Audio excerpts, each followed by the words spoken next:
Team Sabharwal presents M6 condos in the master plan community of M City in Mississauga. Units start होते हैं from the high $300,000. Occupancy है 2029 में. Extended deposit structure, free assignment. आज ही call करें Saurabh sabharwal या PK sabharwal को 647-864-8844, 647-864-8844 या visit करिए teamsabharwal.com. रियल एस्टेट का कोई सवाल, टीम सबरवाल। जी बिल्कुल ठीक सुना और आपकी और हमारी इंतजार की घड़ियां हुई खत्म और मैं रणवीर चौहान आपकी सेवा में हाजिर हूं और हमारे अपने पीके सबरवाल साहब हमारे साथ हैं। पीके साहब वेलकम टू द प्रोग्राम, कैसे हैं आप? Thank you Ranveer ji, thank you very much and good afternoon to all our listeners. Ji Ranveer ji, आगे इन्फ्लेशन की रिपोर्ट कल। हाँ बिल्कुल जी बिल्कुल जी, मैं चाहता कि आप अपनी जबानी बताएं तो ज्यादा अच्छा होगा। और आपका इन्फ्लेशन दूसरे महीने लगातार इन्फ्लेशन बढ़ रहा है और पहले 2.8 से बढ़ के 3.3 हुआ, अब 3.3 से बढ़ के 4 हुआ। रणवीर जी, हमें उम्मीद गिरने की तो नहीं थी, पर हमारे ये उम्मीद थी या तो रुकेगा 3.3 में या 1.2.3 तक बढ़ेगा, लेकिन ये 0.7 बढ़ गया। तो अभी भी देखा जाए तो कोर इन्फ्लेशन तो 0.2 ही बढ़ा है, क्योंकि उसके अंदर जो इसको तंग किया है वो एनर्जी ने तंग किया और शेल्टर कॉस्ट ने तंग किया। इन दोनों की वजह से ये इतना ज्यादा बढ़ गया। लेकिन मैं ये कहूंगा कि एनर्जी चलो हमारा कंट्रोल नहीं है उसके ऊपर, दूसरे देशों ने थोड़ा उसके ऊपर एक मोनोपोली कर रखी है, या कह लो कि उसको अपने ढंग से चला रहे हैं प्रोडक्शन कम करके। लेकिन जो शेल्टर कॉस्ट है ये हमारी खुद की बनाई हुई है। हमने ही इंटरेस्ट रेट बढ़ा बढ़ा के इन्फ्लेशन को नीचे लाने के चक्कर में हमने इंटरेस्ट रेट बढ़ाया। उसका उल्टा असर ये हो रहा है कि हमारे को शेल्टर कॉस्ट रहना महंगा पड़ रहा है। घर खरीदो तो महंगा, किराए पे लो तो महंगा। तो इन्फ्लेशन के ऊपर अगर इसका असर पड़ रहा है और इसका जो शेल्टर कॉस्ट है वो 6% साल की बढ़ रही है, जिसने इन्फ्लेशन के ऊपर असर डाला, तो मेरे ख्याल से इसको इतना ज्यादा इन्फ्लेशन को हमको सीरियसली नहीं लेना चाहिए। क्योंकि बैंक ऑफ कनाडा की जो डिप्टी गवर्नर है शैरन कोस्की, उन्होंने भी ये कहा अभी पिछले दिनों में, जब ये 1-2 दिन पहले जो बात कर रही थी वो, तो वो बता रही थी कि ये जो हमारा जो पॉलिसी रेट जो इंक्रीज हो रहा है ये हाउस होल्ड क्रेडिट को उसने नीचे किया है, ईज किया है और ये नीचे लाई एक्टिविटी, रिटेल से नीचे लाई है थोड़ा, और 8% हम लोग 4% तक ले आए हैं। और वो कह रही है कि अब हम रुकेंगे और एक्सेस करेंगे कि क्या सिचुएशन बनती है। लेकिन साथ में उसने ये भी कहा है, लेकिन हम रेडी भी हैं पॉलिसी रेट को आगे बढ़ाने के लिए अगर ये हमारे कंट्रोल में नहीं हुआ, जिसको कह रही है अभी तक तो कंट्रोल में है। वो ये कह रही है कि इन्फ्लेशन और inflation expectations both have come down. चलो ये तो एक अच्छी बात बता रही है, देखो अब आगे क्या होता है। 25 अक्टूबर को इंटरेस्ट आना है डिक्लेयर। अभी तो डबल माइंड सा दोनों तरफ चल रहा है। अभी भी लटका के रखा है उन्होंने कि शायद इंटरेस्ट रेट बढ़ सकता है। बिल्कुल, ये नहीं कह रहे कि नहीं करेंगे इस साल। अब याद आ रहा है रिसर्च शायद उन्होंने डरा के रखा हुआ है कि लोग खर्चा फिर शुरू ना कर दें। राइट जी जी जी जी जी। और जैसे ये भी था एक पॉइंट, और ये भी हमें पता चला कि शायद इसलिए कर रहे हैं कि ताकि कहीं राइट वे प्राइसेस ना बढ़ जाए रियल एस्टेट में, ऐसा भी चांसेस है। वो ये कह रही है, उसने जो उसी बयान के अंदर उसने ये भी कहा कि अगर हम if we don't do enough now, we will have to do it later. तो बहुत ज्यादा भी हम इसको कसना नहीं चाहते, क्योंकि हमें इकोनॉमी का भी खतरा है, आगे हर्ट करेगी इकोनॉमी को ये चीज। तो इसीलिए वो कहते हैं कि we'll see, wait and watch, ये पॉलिसी को अपनाएंगे और देखेंगे अभी हम तो। क्योंकि 25 अक्टूबर को तो अभी महीने से ऊपर पड़ा हुआ है, उससे पहले 2-3 रिपोर्ट और भी आएंगी, एम्प्लॉयमेंट की भी आएंगी, जीडीपी की भी आएगी, 2-4 रिपोर्ट अलग अलग आएंगी। देखो उसके ऊपर भी डिपेंड करेगा। देखो लेकिन दूसरी तरफ देखो ये रिपोर्ट जो CMHC की आई है, अब कोई बोलता जी इसके ऊपर क्या होगा, प्राइस गिरेंगे। अब बताओ कैसे गिरेंगे? CMHC की रिपोर्ट देख लो, वो क्या कह रहे हैं, जुलाई से अगस्त के अंदर हाउसिंग स्टार्ट 1% गिर गया। 1% को मजाक नहीं है, कम नहीं है। ये 4-5 हजार मकान होते हैं, कोई कम नहीं है, ये कम हो गए। और उन्होंने प्रेडिक्शन भी आगे की दे दी। 2030 तक वो प्रेडिक्ट कर रहे थे, दे वर प्रोजेक्टिंग कि भी 18.6 मिलियन घर आएंगे 2030 तक। अब वो कह रहे हैं 18.2 मिलियन आएंगे। तो वो भी ये कह रही है, CMHC भी ये कह रही है कि इसका जो कीमत बढ़ रही है वो shortage of housing supply he main मुद्दा नहीं है। मटेरियल जो महंगा हो गया, लेबर की शॉर्ट सप्लाई हो गई, फाइनेंसिंग बड़ी महंगी हो गई, ये चीजें भी दुखी कर रही हैं। और एक पाकिस्तान मुझे मैसेज आया, कहते हैं कि एक बिल्डर ने, उन्होंने नाम नहीं क्लियर किया, एक बिल्डर ने बेचा था 2 साल पहले। वो कहते हैं महंगा बेचा है पर स्क्वायर फुट, $1200 पर स्क्वायर। अब बेचा, अब उन्होंने निकाला तो वो $1000 पर स्क्वायर फुट है। तो उसका हम कुछ कर सकते हैं? ये कुछ नहीं कर सकते जी। मेरी बात सुनो, मैं अपना एग्जाम्पल देता हूँ। मैंने मान लीजिए किसी से 2 मिलियन का मकान खरीदा आज, कल को कीमत गिर के वो 1.4 रह जाती है तो क्या मैं सड़ कर भागूंगा? तूने मुझे 6 लाख महंगा को दिया। सही बात है। वो क्यों जाएगा? उसने एग्रीमेंट किया उसके बाद, उसने कीमत गिराई है क्या? उसने इसका कॉन्ट्रैक्ट में लिखा हुआ था कि मैं अगले मकान अगले जो बेचूंगा वो तेरे से महंगा बेचूंगा, तेरे से सस्ता नहीं बेचूंगा। ये तो डिमांड है। अच्छा अगर बढ़ जाता है 1 मिलियन तो फिर क्या करता है? बिल्डर को वापस करता है क्या ये? और तो ये बात तो मेरे ख्याल से ठीक नहीं है। एक और मैसेज आया कि पीके साहब ने बड़ी देर पहले एक बड़ा डिटेल में बताया था असाइनमेंट का सारा rules and regulations and our rights क्या क्या है। कहते हैं आजकल क्या हो रहा है कि असाइनमेंट में घर बहुत मार्केट में फ्लडिंग तरह आ रहे हैं, लोगों से घर क्लोज नहीं हो रहे, तो उनको क्या सजेस्ट करोगे, क्या करना चाहिए? कुछ प्राइवेट मॉर्गेज लें या प्राइवेट फंड लें या क्लोज कराएं या छोड़ दें अपना? Very good. क्या करना चाहिए? देखो जी फ्लड हो चुका है, आपने बिल्कुल ठीक कहा, असाइनमेंट फ्लड हो चुकी है और इसको ज्यादातर रियल्टर इसको असलियत बता ही नहीं रहे। और बहुत से यहाँ बता भी नहीं होंगे, ऐसी बात नहीं है। मैं एक बात और इसको कहना चाहता हूँ, असाइनमेंट में देखो रणबीर जी, आप कागज किसी को बेचो और किसी को चाबी दो, दोनों में बहुत फर्क है। देखो कोई बंदा कागज लेके घूम रहा है, घर अभी बनेगा तो मिलेगा, और एक बंदे को कहते ये ले चाबी भी घर के अंदर घुस जा, दोनों के रेट में बहुत फर्क है। तो यानी कि अगर एक घर, पहली बात 2 बातें मैं बताता हूँ। पहली बात तो ये है कि असाइनमेंट के ऊपर जब आप बेचते हो तो आपका प्रॉफिट कम हो जाता है, अगर प्रॉफिट है तो। अभी तो इतने आए हुए हैं जिन्होंने शॉर्ट खरीदे थे साल पहले, 8 महीने पहले, 2 साल पहले, इनकी क्लोजिंग आ गई है, वो तो लॉस में बेच रहे हैं।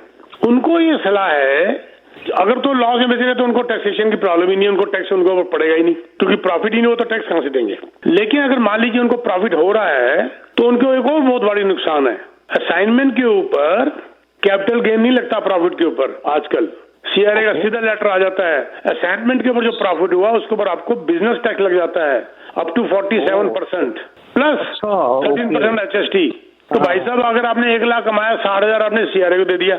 Oh my God. अच्छा, और अगर आपको असाइनमेंट में ना बेचते तो लाख वाला वैसे ही 1.5 लाख का बिकना था, तो 1.5 लाख के ऊपर आपको 22% देना था, 33,000। असाइनमेंट में ना बेचो तो मैं अगर लाख का 1.5 लाख प्रॉफिट हुआ, उसके ऊपर 22% दे भी दिया आपने, 33 या 35 भी मान लो, तो आपकी जेब में 1,15,000 प्रॉफिट आ गया। और अगर आपने असाइनमेंट में बेचा, पहली बात तो लाख का बिका, लाख के ऊपर आपने 60% सीआरए को पकड़ा दिया, आपकी जेब में 40,000 आया, तो क्या फायदा हुआ? असाइनमेंट के ऊपर आपने जो दूसरी बात कही ना, बड़ी प्यारी बात करी कि बी लेंडर से भी अगर मिलता है 1% फालतू देकर ले लो। मान लीजिए आपको मॉर्गेज चाहिए उसके ऊपर 5 लाख और 1 साल के लिए बी लेंडर से लेके इसको क्लोज कर लो, और 1% का मतलब हुआ 5 लाख के ऊपर सिर्फ $5,000। $5,000 या आपने सिर्फ $5,000 दिए और आपका प्रॉफिट 40 की जगह बढ़कर 1,15,000 हो गया, 3 गुना। राइट। तो ये सलाह दूंगा कि असाइनमेंट सिर्फ बेचना ही नहीं है, उसके ऊपर टैक्सेशन क्या है ये भी तो देखो। मैं यहाँ पर एक क्लियर करना चाहूंगा डिस्क्लेमर कि मैं अकाउंटेंट नहीं हूँ, लेकिन मैं अपने तजर्बे से बात बता रहा हूँ। अपने अकाउंटेंट को जाके बैठो, उनसे समझो सारी बातें, बजाय इसके कि फटाफट असाइनमेंट में बेच दो। और ये वो लोग हैं रणबीर जी असाइनमेंट में बेचने वाले जिन्होंने जल्दबाजी करी खरीदने में और 1-1, 1.5 साल की क्लोजिंग कर ली। एक भी ऐसा मेरा क्लाइंट नहीं है जो कि ये आगे कह दे कि पीके जी ने शॉर्ट टर्म मुझे कोई चीज बेची है। बेची नहीं है, मैंने मना कर दिया, मैं बेचूंगा ही नहीं, क्योंकि सिरदर्दी में परेशानी में वो आएगा, सिरदर्दी मेरी हो जाएगी, परेशानी मेरे लिए खड़ी हो जाएगी। तो हमने साफ मना कर दिया। एक सिंपल एग्जांपल है, अगर आपने 5 साल की क्लोजिंग की होती तो आपने 4 साल में कमा लिया बहुत और 10% कीमत गिर भी गई, तो फिर भी मान लीजिए आपका 4 साल में 40% बढ़ गया और 5वें साल 10% गिर गया, तो फिर भी आपने 30% कमा लिया। लेकिन आपने क्लोजिंग ही 2 साल की करी तो 10-15 बढ़ा, 10-15 गिर गया, कहानी खत्म हुई, 2-4% का प्रॉफिट है वो आपने टैक्स दे दिया, तो क्या फायदा हुआ? तो इसलिए लॉन्ग टर्म क्लोजिंग की बात होती है। देखो जैसे अभी M6 आया है, लॉन्च हुआ है, M6 के अंदर 2029 की क्लोजिंग है सर, 6 साल के बाद। 2029 कोई लॉस खा सकता है? सवाल ही नहीं उठता भाई साहब। मैं कहता हूँ 6वें साल जाके कीमत गिर भी जाती है तो 5 साल जितनी बड़ी गिर भी जाए तो भी आपने बहुत कमा लिया। जैसे किसी को हमने 5 लाख का कॉन्डो लेके दिया, वो 5 लाख का 6.5 लाख का हो गया, 50,000 कीमत गिर गई, फिर भी अगले का 1 लाख बढ़ा हुआ है, और जिसने लिया ही 6 लाख का था उसकी 50,000 गिरने के बाद उसको प्रॉफिट हुआ ही नहीं। तो ये बहुत डिपेंड करता है ड्यूरेशन कितनी है आपकी, प्लस एमसीडी के अंदर वो पेमेंट स्केड्यूल इतना लंबा रखा हुआ, 2026 3-4 साल में किस्तों में पैसा दो आप, बहुत जबरदस्त रखा हुआ है। दैट इज वेरी गुड जी। और कुछ और भी मैसेज है मेरे पास, लेकिन उससे पहले हमारे साथ एक कॉलर है और उनसे बातचीत थोड़ी सी करेंगे। हाँ जी, लाइन वाले next call. Hello, good afternoon to everyone. Good afternoon sir. क्या सवाल आपका? सर मेरा एक सवाल ये है कि अगर आज के मार्केट में किसी का घर अच्छा बिक रहा हो और उसकी मॉर्गेज अराउंड काफी ज्यादा बनती है due to the interest rate, अगर वो बेच दे और 2 साल की बाद की बुकिंग वाला एक और भी घर बुक करा ले और खुद इन द मीन टाइम थोड़े छोटे रेंटल में चला जाए, ये कैसा ऑप्शन है? सर बात सुनो, 2 साल की बुकिंग के बाद मतलब वो बंदा 2 साल के बाद तैयार है लेने के लिए। हाँ 2 साल के बाद, मेरी बात सुनिए, आज रेंट की वजह से और को प्राइस, पहली बात तो इस डायलॉग को थोड़ा सा बदल दो कि उसको अगर प्राइस अच्छा मिल जाए। अच्छा कैसे मिलेगा? मार्केट प्राइस ही मिलेगा ना, जो मार्केट में प्राइस है वही मिलेगा। तो वो जो प्रॉपर्टी है वो अगर किसी ने पहले से होल्ड की हुई हो, उसमें इनफ इक्विटी है कि वो पैसे निकाल के आज की मार्केट में भी नुकसान नहीं खाता। नहीं वो अलग बात है, प्राइस अच्छा मिलेगा तो वो बात गलत है, पर नुकसान नहीं खाता बात अलग है। पर उसको आप उसको 2 साल होल्ड करोगे ज्यादा अच्छा है, बजाय इसके कि आज उससे महंगा बुक करोगे। आज जो बुक करोगे सर उससे महंगा ही बुक करोगे ना जो आपने पहले बुक किया था। जी होल्ड करना ज्यादा बेटर है मेरे हिसाब से। मैं हमेशा कहता हूँ, मेरे डायलॉग इतना पुराना हो चुका है, कई लोग यूज भी करते हैं, never wait to buy real estate, buy real estate and wait. Sir wait and watch की पॉलिसी अपनाओ, फायदे में रहोगे। ये इंटरेस्ट रेट अगले साल गिरने शुरू हो जाएंगे, फिर आपको हो गया मैंने सस्ता बेच दिया और महंगा खरीद लिया, फिर इसकी क्लोजिंग आएगी 2 साल के बाद। मुझे उम्मीद नहीं है कि अप्रेजल आपका उतना ही आएगा, अप्रेजल थोड़ा कम ही आएगा। फिर ये ना हो कि क्लोजिंग में 3 साल के बाद करो तो फिर भी मानूंगा, 3 साल के बाद करो फिर भी मानूंगा, 26 की बात करो फिर ठीक है। 2 साल के बाद इंटरेस्ट रेट नीचे जाता हुआ नजर नहीं आ रहा आपको? आ रहा है ना सर जी। इंटरेस्ट रेट का अप्रेजल से क्या मतलब? मैं मकान के अप्रेजल की बात कर रहा हूँ सर। तो 2 साल के बाद तो आपका भी इंटरेस्ट नीचे आएगा, जो आप होल्ड करोगे उसका भी नीचे आना है, सबके लिए आना है ना वो तो नीचे। जी मेरा तो मानना है कि होल्ड करना ज्यादा बेटर है। ठीक है जी, थैंक यू सर, बहुत शुक्रिया।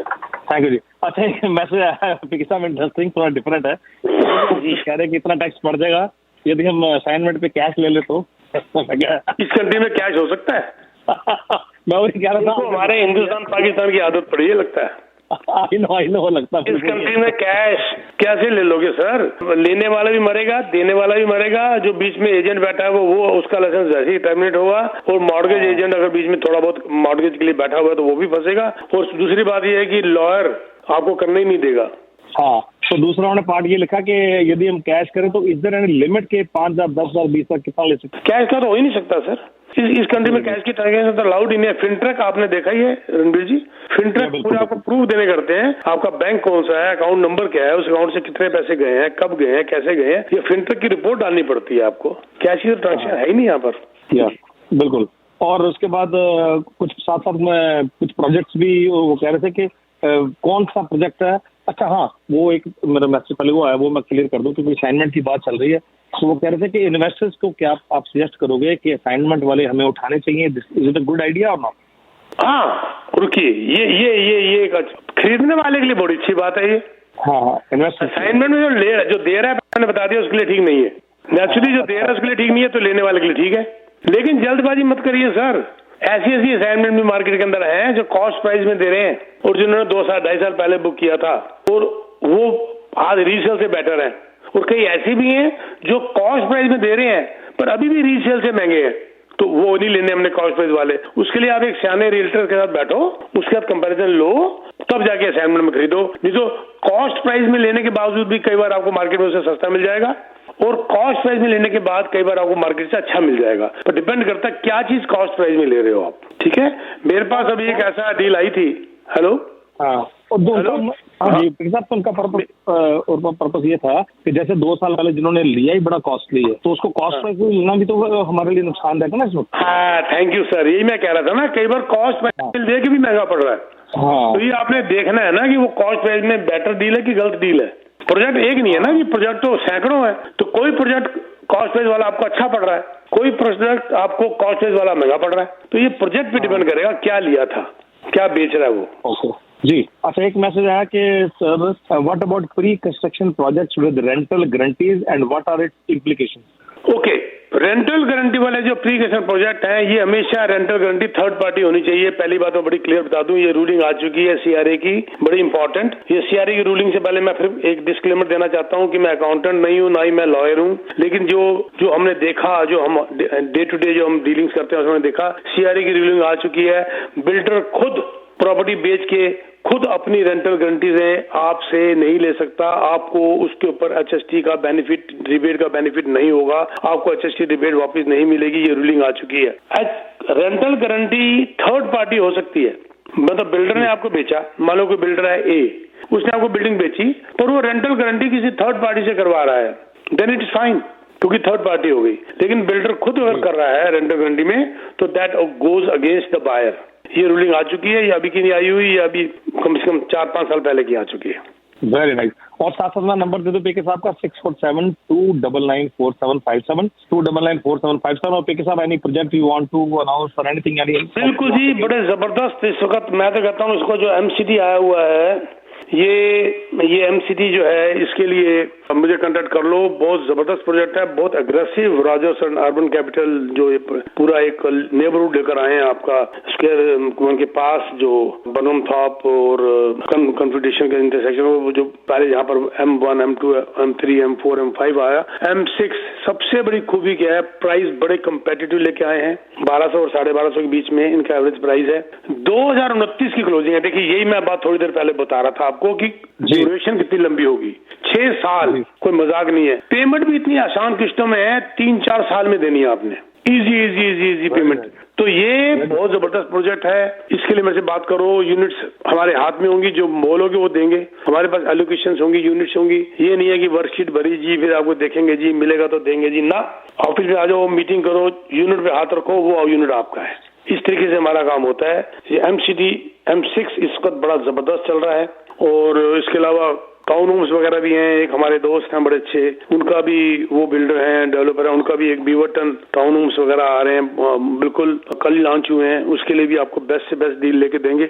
मुझे कांटेक्ट करिए, आपको हम दिलवाएंगे, बहुत अच्छी डील्स लेके देंगे आपको। और भी बहुत प्रोजेक्ट है, सिंपल सी बात है, 1 विंडो सर्विस। मेरा नंबर नोट कर लीजिए, टेक्स्ट मैसेज डाल दीजिए, मुलाकात कर लीजिए, या मेरा ऑफिस आपको कॉल करेगा 647-299-4757। I repeat 647-299-4757, और you can visit teamsabarwal.com। Plus मैं एक बात और क्विकली कहना चाहूंगा, वी आर हायरिंग एजेंट्स। अगर आप अपनी करंट लेवल में सेटिस्फाई नहीं है, आप मेरी ट्रेनिंग के अंदर आना चाहते हैं, हमारे ऑफिस में 3-4 किस्म की ट्रेनिंग होती है। एक मेरी होती है ट्रेनिंग, मैं देता हूँ। एक हमारी सोशल मीडिया की ट्रेनिंग होती है, और एक हमारी वेब फॉर्म्स की ट्रेनिंग होती है, मार्केटिंग की अलग ट्रेनिंग होती है। तो ये इनके लिए आपका अगर बेनिफिट लेना है, if you want to join us, text me, my office will contact you and will go from there. 647-299-4757। जी रणवीर जी। और पीके साहब, और जाने से पहले भी एक मैसेज क्विकली बता दें। वो कहते हैं what about festival project in Hamilton?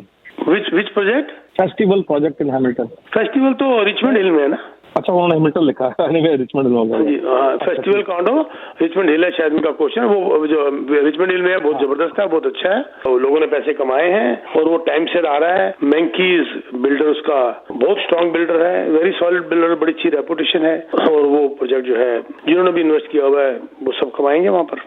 जी ठीक है सर जी। 647-299-4757 पीके साहब का नंबर है। पीके साहब, बहुत अच्छा लगा आपसे बात करके, और नेक्स्ट वीक फिर मुलाकात होगी sir. Take care, wish you all the best. Thank you sir.